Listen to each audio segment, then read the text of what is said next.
I cannot stand overcomplicating social media. We have already so much to do. Social media should not be another job. Because of AI, content right now is the easiest to make and it's the worst it's ever been. Because easy to make does not mean good. And right now, most people are posting, getting a few likes, and wondering why nothing's happening, whether it's for your business or your accounts. And I promise you, you are missing 5 things. I call it the 5 S's to content. This is the exact checklist I use for my own content. The same framework I use to grow my newsletter and my social accounts. And now I'm doing the same thing with clients. Here's the actual problem. The internet is overcrowded. Your content isn't just competing within its own niche or bubble. It's competing with every single piece of content a person could ever want, demand for, forever. And most content right now is just checking off a couple boxes. It has a hook, it's the right length, but it goes nowhere. And there's a big difference between content that gets consumed and content that gets used. And most people are building for the wrong one. So this is the 5 S's of content. I want you to write this down, put it in your Notions, get a piece of paper out, put it in your AI prompts, whatever you need to do, because this is going to change the way you make content. And I promise you that. Here's the truth no one wants to say out loud. People are not reading your content word for word.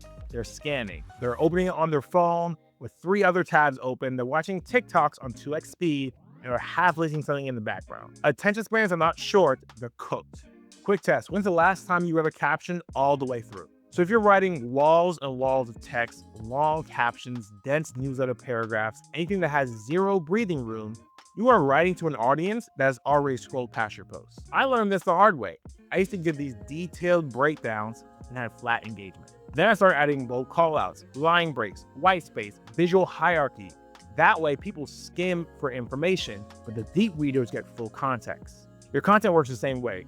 Bold your key lines, break up your paragraphs, use white space, design for people who scan, not read.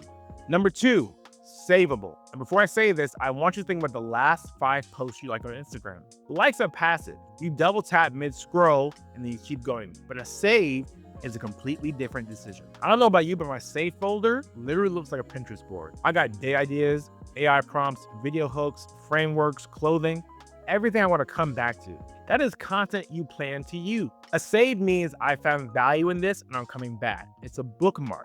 If your content earns that, it's valuable, not just readable. Content that gets saved are frameworks, cheat sheets, step-by-step guides, references, things that show real value to people that they want to apply immediately. Number 3, shareable. And I want you to understand what an actual share is.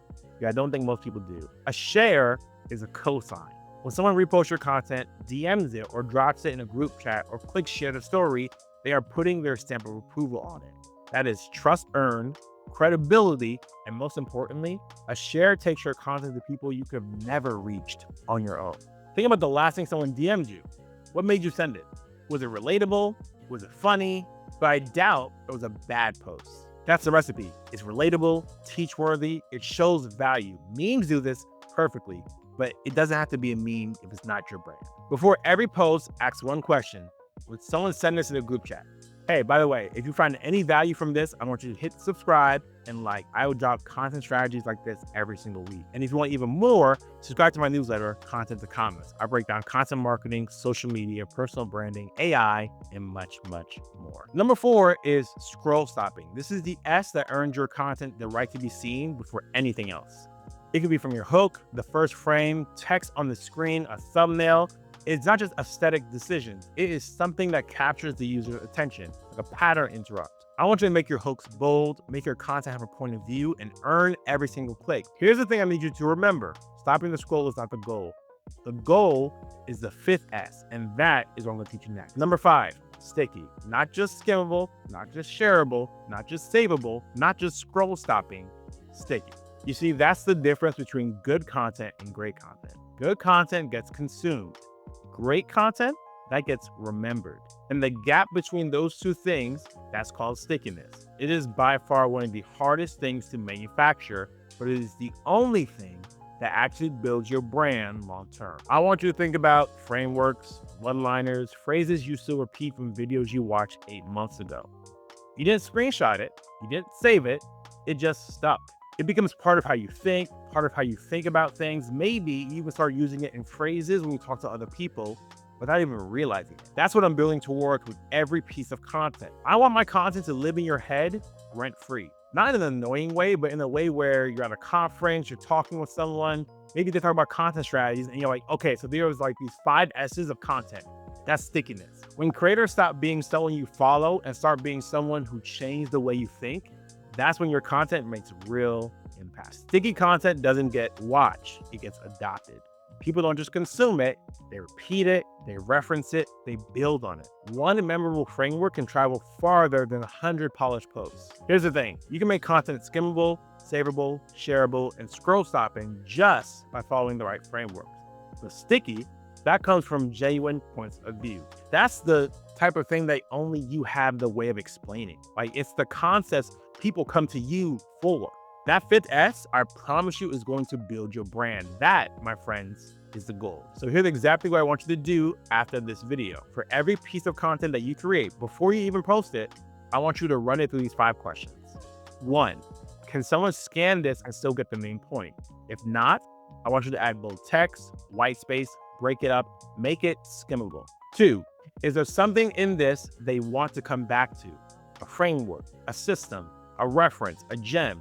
If not, build one in there, make it savable. 3, can someone send this to a group chat? Is it relatable enough, useful enough, funny enough? Make it shareable. 4, would your target audience stop scrolling for that one piece of content? Is it bold enough? Does it have a stance? Is it visually compelling?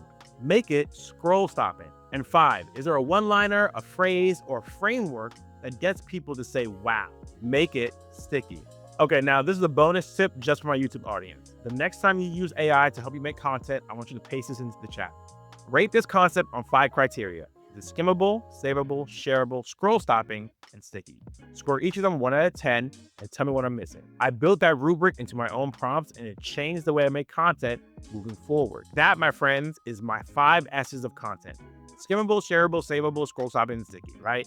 It's one checklist that you want to use in every single post. AI makes content fast. This is going to make your content good. Drop a like if this helped. I'm Brandon, and this is Content to Commas, where I break down content strategy that I've used at brands like Squarespace, Ralph Lauren, and Kickstarter. And now I'm bringing it to you. I'll see you in the next video.